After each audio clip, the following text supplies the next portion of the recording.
నమస్కారం. నేటి వార్తలు చదువుతున్నది కుమారి అరుణాయద్దుల. ముందుగా ముఖ్యాంశాలు. రష్యా నుండి చమురు కొంటే 500% సుంకం. బిల్లు ప్రవేశపెట్టడానికి ట్రంప్ గ్రీన్ సిగ్నల్. వచ్చే వారమే ఓటింగ్కు అవకాశం. బిల్లును ప్రతిపాదించిన సెనేటరీ గ్రహం. భారత్ చైనాలపై తీవ్ర ప్రభావం. కుప్పకూలిన స్టాక్ మార్కెట్. 7.69 లక్షల కోట్ల మదుపరుల సంపద ఆవిరి. పర్యావరణవేత్త మాధవ్ గాడ్గిల్ కన్నుమూత.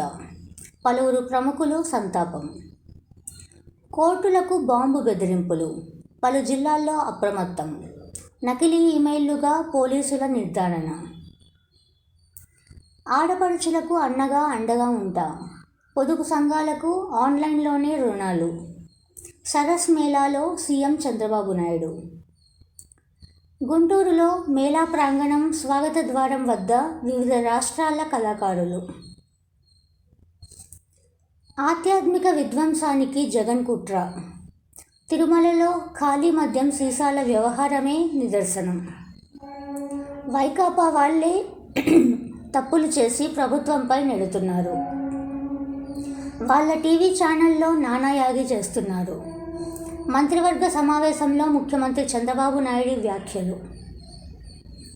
2,257 కోట్ల పెట్టుబడులకు పచ్చజెండా. 13,334 ఉద్యోగాల కల్పనే లక్ష్యం. విద్యుత్ ఛార్జీల తగ్గింపు ఉత్తర్వులకు ఆమోదం. రాష్ట్ర మంత్రిమండలి నిర్ణయాలు. ED versus Didi. కోల్కతాలో ఐపాక్ కార్యాలయంలో ఈడీ సోదాలపై బగ్గుమన్న బెంగాల్ సీఎం. బొగ్గు కుంభకోణంపై దర్యాప్తులో భాగంగానే తనిఖీలన్న ఈడీ. ఆ పేరుతో తృణమూల్ సమాచారం పత్రాలను స్వాధీనం చేసుకున్నారని మమత మండిపాటు. ప్రతీక్ జైన్ నివాసానికి మమత వెళ్లి కొన్ని దస్త్రాలు తీసుకెళ్లడంతో హైడ్రామా. సతీష్ కుమార్ అసహజ మరణం కేసును మేమే పర్యవేక్షిస్తాం. ఛార్జిషీటు వేసే వరకు చూస్తామన్న హైకోర్టు.